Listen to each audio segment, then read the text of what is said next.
guys, welcome back to my channel begin with Neeraj. और बच्चों, मैं आपके लिए आगे का जो लेक्चर है वो लेके आई हूँ। जो मैंने कहा था आपको कि 7-8 लेक्चर होंगे मैक्सिमम, 7 में मैं डाल चुकी हूँ। 8 लेक्चर हैं जो हमें कंप्लीट करने होंगे और कंप्लीट करने के बाद में आपका चैप्टर भी कंप्लीट हो जाएगा। अभी क्या है, हम एक क्विक रिवीजन कर लेते हैं कि आपको थोड़ा सा ब्रीफली रिवीजन हो जाएगा, तो ऐसा आइडिया हो जाएगा और थोड़ा सा माहौल बन जाएगा पढ़ाई का कि हमने कहाँ से स्टार्ट करना है और कहाँ पे छोड़ा था। तो लास्ट लेक्चर में हमने पढ़ा था गैमीट्स के टाइप्स, जैसे गैमीट, डिप्लॉयड गैमीट और हैप्लॉयड गैमीट के बारे में अपने लोगों ने पढ़ा था। और गैमीट क्या होता है ये पढ़ा था, गैमीट हैप्लॉयड होता है या डिप्लॉयड होता है। और पढ़ा था हमने गैमीट ट्रांसफ़र, सबसे ज़्यादा इंपॉर्टेंट गैमेटोजेनेसिस हो गया था। गैमीट ट्रांसफ़र भी पढ़ा था हमने कि गैमीट ट्रांसफ़र होता कैसे है, एल्गी में, ब्रायोफाइट्स में, टेरिडोफाइट्स में। कुछ एक्सेप्शंस भी थे इसमें, फंजाई और एल्गी एक्सेप्शंस थे, और बाकी सारे कैसे थे, मोडाइल होते हैं सारे गैमीट्स। और फिर हमने आगे पढ़ा था पॉलिनेशन क्या होता है। पॉलिनेशन के बाद में हमने पढ़ा था फर्टिलाइजेशन क्या होता है। फर्टिलाइजेशन में भी सिंगेमी क्या होता है, ये सब कुछ पढ़ा था। फिर 2 टर्म आए थे आपके सामने, एक्सटर्नल फर्टिलाइजेशन और इंटरनल फर्टिलाइजेशन। तो दोनों क्या होती हैं ये भी हमने पढ़ लिया था, ठीक है। अभी हम आगे पढ़ लेते हैं पोस्ट फर्टिलाइजेशन इवेंट्स, ठीक है। अभी होते क्या है देखो, जो जायगोट के बाद का जो फॉर्मेशन होता है सारा, उसे बोलते हैं पोस्ट फर्टिलाइजेशन इवेंट्स। जैसे even in sexual reproduction after the formation of zygote are called post fertilisation events, ठीक है। जैसे जायगोट के बाद का जो सारा सेक्सुअल रिप्रोडक्शन का फॉर्मेशन होता है जायगोट के बाद का, तो उसे बोलते हैं, उसी को हम बोलते हैं पोस्ट फर्टिलाइजेशन इवेंट्स। जैसे देखो, आपके जो गैमीट हैं वो फ्यूज़ करेंगे। जैसे ये हो गया हमारा फीमेल गैमीट, प्लस ये हो गया हमारा मेल गैमीट, ये फ्यूज़ करेंगे, या फर्टिलाइजेशन लिख दो यहाँ पे, फर्टिलाइजेशन।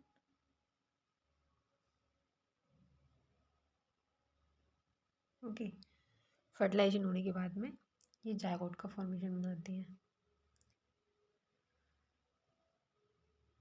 जायगोट को फॉर्म करते हैं। अब इसके बाद में जो फर्दर हमारी सारे इवेंट्स होंगे, जैसे ये चीज़ आ गई हमारी किस में, प्री फर्टिलाइजेशन में या फर्टिलाइजेशन में, ठीक है।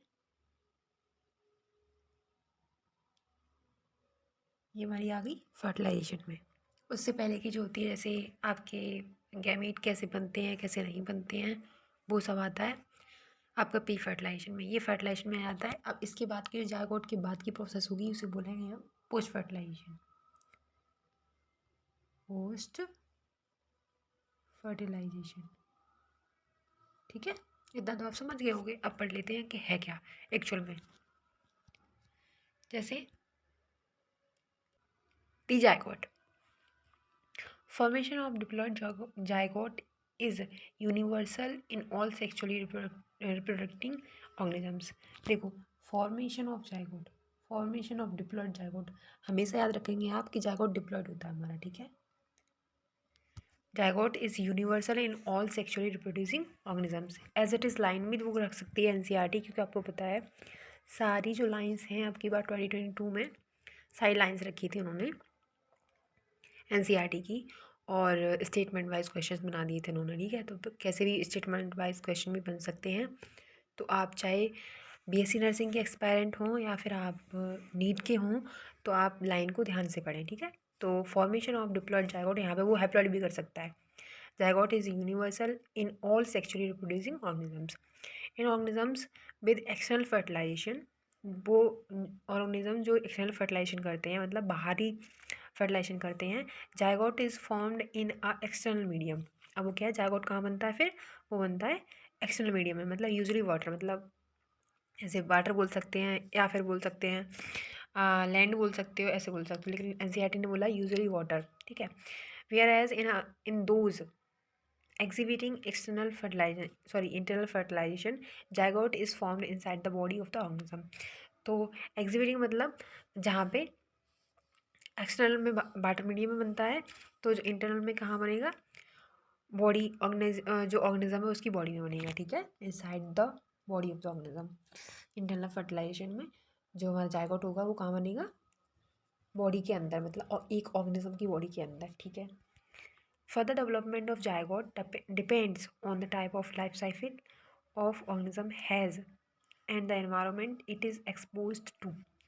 तो फर्दर डेवलपमेंट ऑफ जायगोट जैसे जैसे जैसे डेवलपमेंट होता जाता है जायगोट का हमारा, डिपेंड करता है on the type of life cycle of organism, मतलब ऑर्गेनिज्म की जो लाइफ साइकिल है उस पर डिपेंड करता है। Has and the environment it is exposed to, and जो इन्वायरमेंट होता है वो भी उसे अफेक्ट करता है, ये बोल सकते हो आप, ठीक है। In organisms belonging to fungi and algae zygote develop a thick wall. अब देखो, जो कुछ ऑर्गेनिजम्स होते हैं जैसे आपका हो गया फंजाई एल्गी, तो जायगोट पे क्या होता है, एक थिक वॉल डेवलप हो जाती है। Is resistant to desiccation and damage. Resistant का मतलब होता है बट रोकना, वो रोकती है डेसिकेशन को, डेसिकेशन होता है मतलब रैप्चर को रोकती है, एंड डैमेज को रोकती है, ठीक है। In undergoes a period of rest before germination. अब इसमें क्या है, ये किस में जाती है, एक पीरियड होता है उसके लिए जर्मिनेशन से पहले का, ठीक है, इसे बोल सकते हैं। अब कुछ 11th का पोर्शन उन्होंने दे रखा है कि हैप्लॉन्टिक लाइफ साइकिल कैसी होती है, डिप्लॉन्टिक लाइफ साइकिल कैसी होती है, और हैप्लोडिप्लॉन्टिक लाइफ साइकिल कैसी होती है। तो ये सारी हम ना एल्गी के अंदर पढ़ेंगे, चाहे आपकी ब्राउन एल्गी हो चाहे आपकी रेड एल्गी हो, सभी के एग्जाम्पल हैं हैप्लॉन्टिक लाइफ साइकिल और डिप्लॉन्टिक लाइफ साइकिल और हैप्लोडिप्लॉन्टिक लाइफ साइकिल। हैप्लॉन्टिक में होता है बेटा एन से पूरी आपकी साइकिल हो जाएगी, फिर डिप्लॉन्टिक का होता है 2n 2 स्टेज आएंगी, उसके बाद में हैप्लोडिप्लॉन्टिक मतलब n स्टेज भी आएगी और 2n स्टेज भी आएगी, ठीक है। तो ऐसी साइकिल्स होती हैं, एल्गीज में पढ़ोगे आप ये सब। फिर देखो most important line, zygote is the vital link that ensure continuity of species between organisms of one generation and the next। तो इस लाइन को क्या है आप अंडरलाइन करेंगे, ये लाइन बहुत इंपॉर्टेंट है कि जो जायगोट है हमारा एक वाइटल लिंक है। जायगोट यहाँ पे याद रखना है, ठीक है, यहाँ पे क्वेश्चन बन सकता है, जायगोट की जगह पे वो कुछ भी रख सकता है, एम्ब्रियो रख सकता है, आप कंफ्यूज नहीं होना है आपको। यहाँ पे सिर्फ और सिर्फ पढ़ना है zygote is the vital link that insures continuity of species between organisms of one generation and the next generation, ठीक है। वो इंश्योर करता है कंटिन्यूटी को ऑफ स्पीसीज़ की बिटवीन ऑर्गेनिजम्स ऑफ एक ऑर्गेनिज्म से जनरेशन टू जनरेशन, मतलब वंश टू वंश बोल सकते हो आप। Every sexually reproducing organism include human being begin life as a single cell the zygote, ठीक है। तो जो हमारी प्रत्येक जो सेक्सुअली रिप्रोड्यूसिंग ऑर्गेनिज्म है जो सेक्सुअल रिप्रोडक्शन करता है वो इंक्लूडिंग ह्यूमन बीइंग भी लाइफ एज अ सिंगल, जो उसकी लाइफ की शुरुआत है वो एक सिंगल सेल से होती है, और जो वो ये जो क्या है जायगोट है, ठीक है। तो ये याद रखना है आपको, जायगोट से सिंगल सेल से आपकी लाइफ का बिगिन मतलब स्टार्टिंग होती है। अब देखो एम्ब्रियोजेनेसिस, अच्छा हाँ मैंने सही बनाया यार इसका, मतलब मैंने चैनल का नेम सही रखा है, बिगिन विद नीरज, आपकी जो शुरुआत है वो मेरे साथ होगी, ठीक है। एम्ब्रियोजेनेसिस क्या होता है आगे पढ़ लेते हैं। जैसे आपको मैंने बताया जायगोट के बाद में एम्ब्रियो का फॉर्मेशन होता है, तो एम्ब्रियो का फॉर्मेशन को ही बोलते हैं हम एम्ब्रियोजेनेसिस, आप समझ लो। Embryogenesis refers to the process of development of embryo, देखो मैंने बोला आपको to the process development of embryo from the zygote, मतलब जायगोट से। जैसे यहाँ पे एक हो गया फीमेल गैमीट, इधर हो गया मेल गैमीट, फ्यूज़ करे जायगोट बना, जायगोट बना, जायगोट के बाद में आपको क्या बनेगा एम्ब्रियो, ये चीज़ बनेगी, ये चीज़, ठीक है, एम्ब्रियो बन जाएगा। अब देखो ड्यूरिंग एम्ब्रियोजेनेसिस, मतलब एम्ब्रियोजेनेसिस के दौरान जायगोट अंडरगोज सेल डिवीजन। अब क्या है हमारा जो जायगोट है वो सेल डिवीजन के अंदर एंटर करेगा, सेल डिवीजन करेगा, मतलब ये बोल सकते हो माइटोसिस। माइटोसिस का मतलब होता है समसूत्री विभाजन, समसूत्री विभाजन मतलब आपकी जो सेल है 2n से 2n ही रहेगी आपकी सेल, ठीक है। ऐसा समसूत्री विभाजन होता है, इसे बोलते हैं हम समसूत्री विभाजन, यहाँ पर n से n ही रहेगा ऐसा।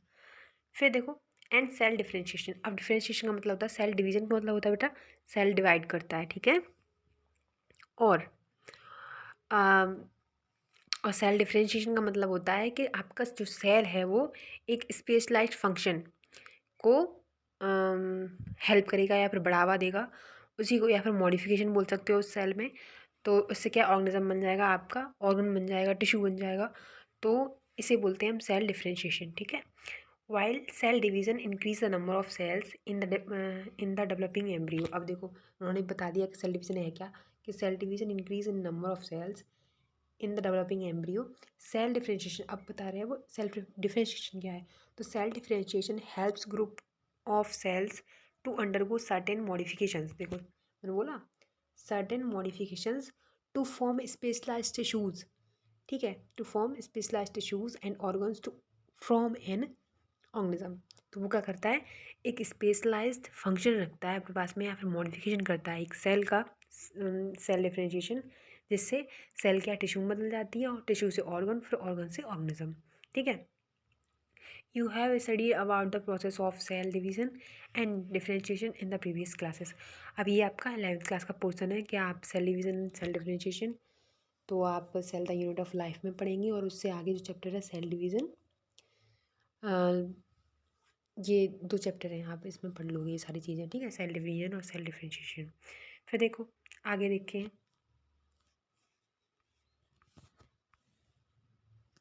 अब देखो आपके जो एनिमल्स हैं बेटा वो 2 टाइप के होते हैं, एक होता है ओविपेरस, एक होता है बीवीपेरस।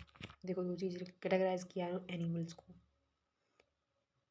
2 चीज़ें होती हैं। ओविपेरस का मतलब है बेटा कि वो उसका जो फॉर्मेशन है, उस ऑर्गेनिज्म का फॉर्मेशन अंडे से होगा।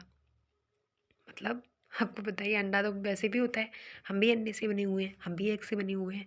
लेकिन कहने का मतलब ये है कि आप ऐसा बोल सकते हो कि जो हमारा ओविपेरस होता है वो जायगोट का फॉर्मेशन होगा आउट ऑफ द बॉडी, ठीक है, आउटसाइड ऑफ द बॉडी बोल सकते हो। और जो विविपेरस होता है उसका मतलब होता है कि जो आपका फॉर्मेशन होगा वो इनटू द बॉडी होगा, ठीक है, आउटसाइड हो गया वो इनटू द बॉडी होगा विविपेरस। तो जो आपका ओविपेरस है वो, उसका फॉर्मेशन होगा आउटसाइड द बॉडी,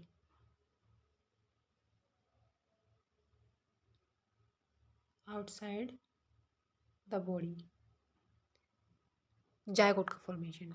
और जो बीवी पेरस है हमारा वो इनसाइड द बॉडी।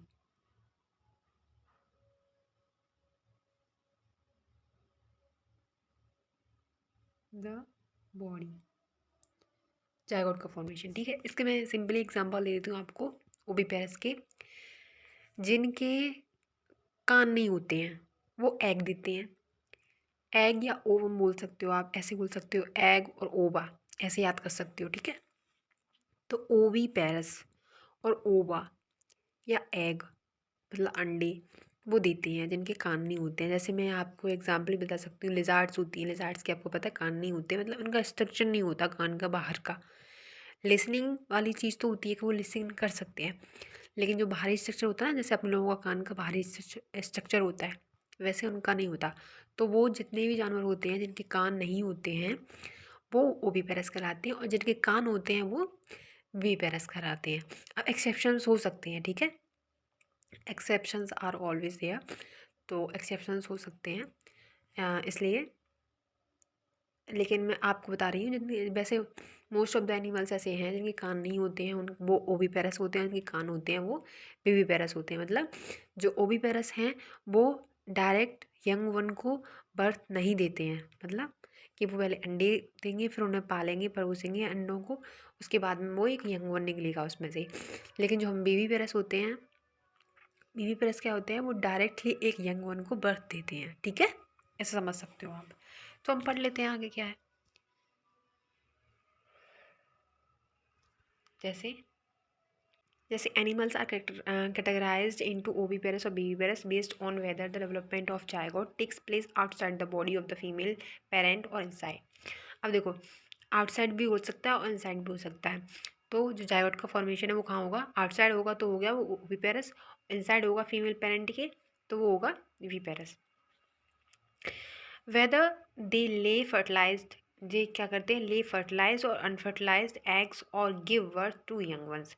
अब देखो इसमें क्या हो सकता है कि आपके जो फर्टिलाइज भी हो सकते हैं एग, और अनफर्टिलाइज एग भी हो सकते हैं उनमें, और give birth to young ones, ठीक है, एक यंग वन को वो बर्थ देते हैं।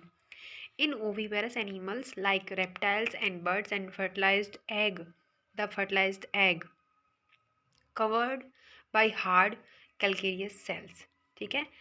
कैल्केरियस सेल्स मतलब देखो जो ओविपेरस होते हैं बेटा, उनके पास में आपको पता है रेप्टाइल्स क्या हैं और बर्ड्स क्या हैं, वो अंडे देती हैं।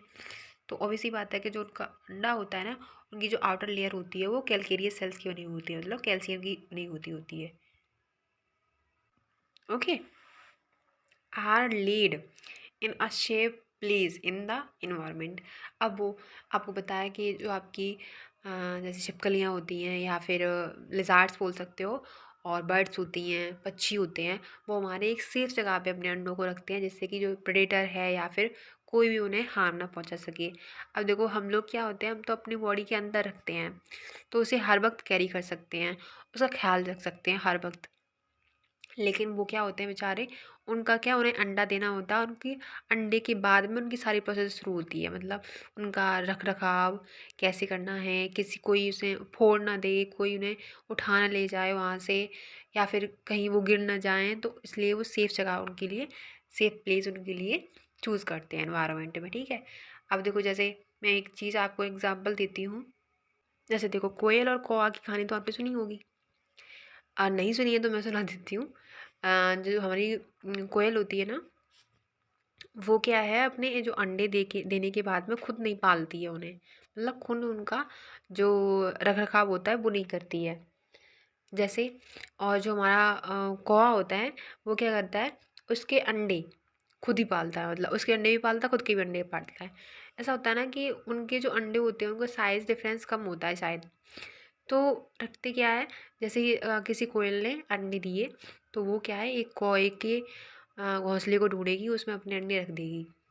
अब जैसे रखने के बाद में क्या करेगी, रख देती है, फिर वो जब तक वो कंप्लीट होता है, उसे कौए को पहचान नहीं होती, वो कहता है यार मेरी अंडे, तो वो रखवा करता रहता है अच्छे से, उन्हें सेकते रहता है।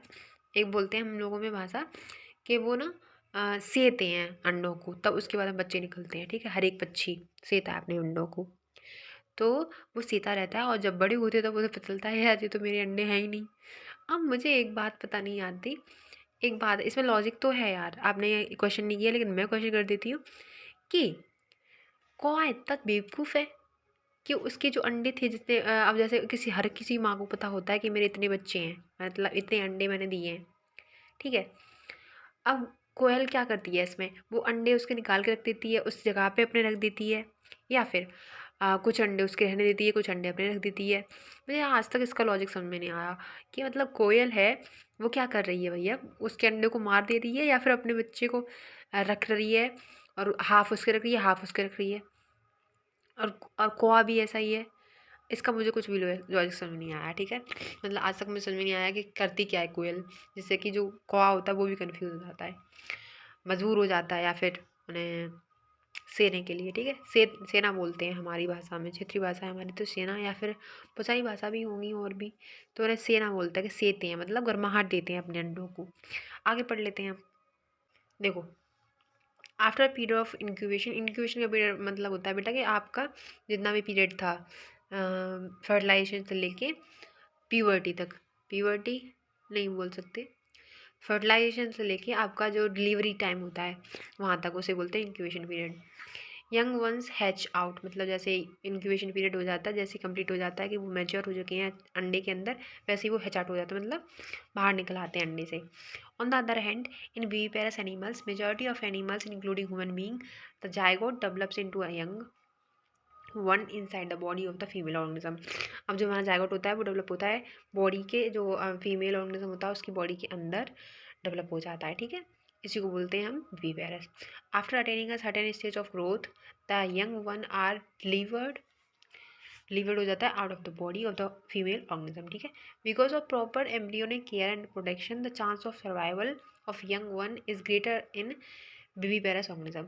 आपको पता है because of proper embryonic care, embryonic care मतलब बॉडी के अंदर ही है और एम्ब्रियो में ही वो पल रहा है, इसलिए और प्रोटेक्शन हो रही है उसकी, इसलिए जो सर्वाइवलिटी होती है उसकी वो एज़ कम्पेयर टू ओविपेरस ज़्यादा होती है, ठीक है।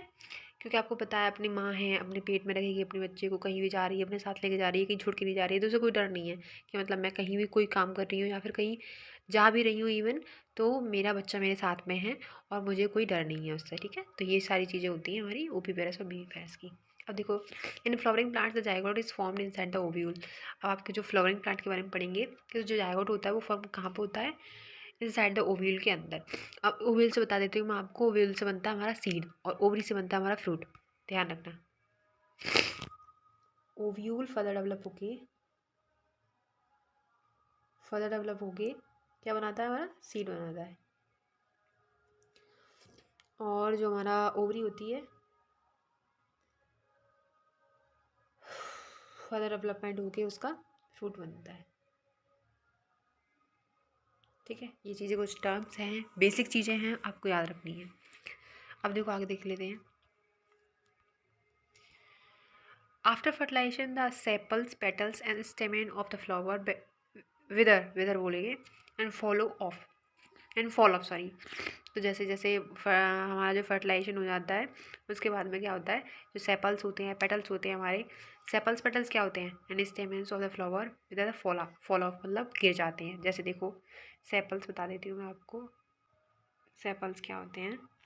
देखिए एक फ्लावर बना लेते हैं हम सबसे अच्छा। तो देखो जी ये हमारा फ्लावर है, आप ऐसे मान के चलो ये फ्लावर है, ठीक है। ये फ्लावर हो गया आपका। नीचे आपने देखा होगा ये सारी चीज़ें होती हैं मतलब सपोर्ट के लिए, फ्लावर के सपोर्ट के लिए, ठीक है।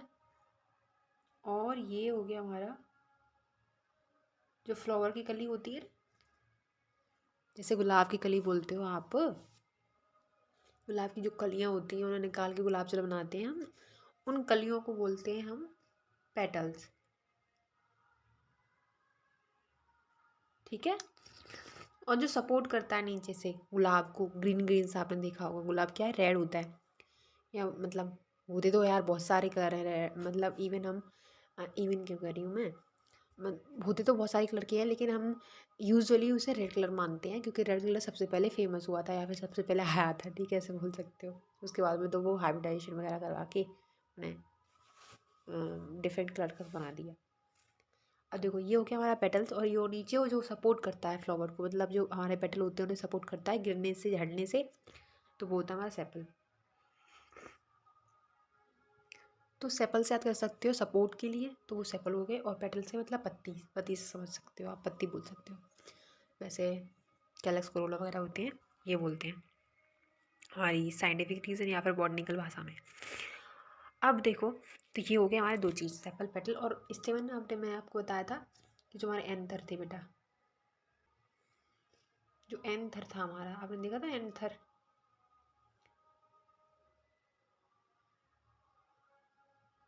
ये होते हैं स्टेमन में, स्टेमन आ जाता है हमारा मेल पार्ट, स्टेमन को मेल पार्ट बोलते हैं, ठीक है। अब देख तो आगे देख लेते हैं। और फ्लावर फॉल आउट हो जाते हैं उसके बाद में, फर्टिलाइजेशन के बाद में वो फॉल आउट हो जाते हैं मतलब गिर जाते हैं। Can you name a plant in which the sepals remain attached. तो आप किसी ऐसे प्लांट का नाम बता सकते हो जिसमें सेपल हमेशा अटैच रहते हैं, बताना आप मुझे, ठीक है। The pistil however remains attach to the plant, जैसे पिस्टल होता है वो हाउएवर अटैच रहता है प्लांट से। The zygote develop into the embryo and the ovule develop into the seed. अब जो हमारा जाइगोट होता है वो एम्ब्रियो में बदलता है, आपको पता है।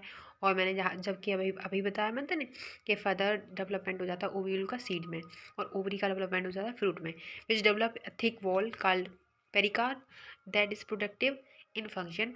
जो पेरिकार्प होती है वो प्रोडक्टिव फंक्शन होता है, मतलब बाहर का, जैसे आप ये स्ट्रक्चर देख सकते हो, मटर है और जो बाहर वाला चीज़ है जो वो प्रोडक्टिव लेयर है, मतलब मटर के जो दाने होते हैं वो किसी में बंधी तो होते हैं, कवर ही तो होता है, वो कवर अप को बोलेंगे हम pericarp, that is productive in function. After dispersal, seeds germinate under favorable conditions to produce new offspring। उसके बाद में क्या होता है, सीड जर्मिनेट होते हैं और फेवरेबल कंडीशन में जाते हैं टू प्रोड्यूस न्यू प्लांट्स को, ठीक है। अब देखो इनके क्या दे रखे हैं उन्होंने, सीड्स और पेरिकार्प दे रखा है, ठीक है।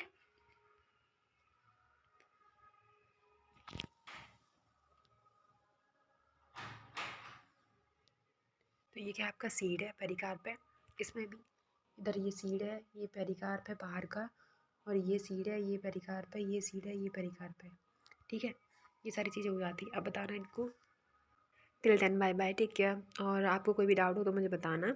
और ये सारे जो भी स्ट्रक्चर है, देखो ये जितने भी जो स्ट्रक्चर है ना, ये मुझे बताने हैं आपको कि ये किस किस के हैं। देखो पहला मर्डर क्या है, दूसरा किसका है, तीसरा किसका है, और चौथा किसका है। ये बताना है किस किस का ये पैटर्न होता है, कौन से प्लांट्स का। ठीक है, तो आपको मुझे बताना है, और मैं पूछूंगी आपसे, आप बताओगे। ठीक है, ये चीज़ चल रही है यहाँ पे।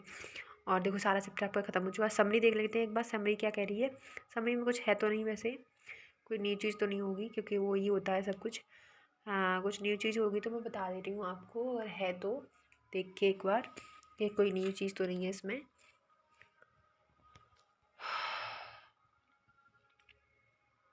देखो यहाँ से पढ़ो। This method of asexual production is generally refer to as vegetative production. ये याद रखना है आपको। ठीक है, जो प्लांट्स में होता है ना एसेक्सुअल प्रोडक्शन, उसे बोलते हैं वेजिटेटिव प्रोपोगेशन। फिर तो कुछ नहीं है, फिर तो वही टर्म्स है सारे। आप एक बार पढ़ लेना, सब इसे भी गो थ्रू कर लेना एक बारी। और आपका चैप्टर आज कंप्लीट होता है। आपको कुछ भी डाउट होता है तो मुझे बताना। मुझे सर्दी पता नहीं कि सुबह सुबह यार मेरी नाक चलती है, समझ नहीं आता मुझे क्यों चलती है, लेकिन मैं परेशान हुई बहुत ज़्यादा। तो ये आपका चैप्टर कंप्लीट हो गया आज। अब हम नेक्स्ट चैप्टर कंप्लीट करेंगे और कुछ न्यूमेरिकल्स भी कर लेंगे इससे रिलेटेड। ठीक है, बाय, टेक केयर।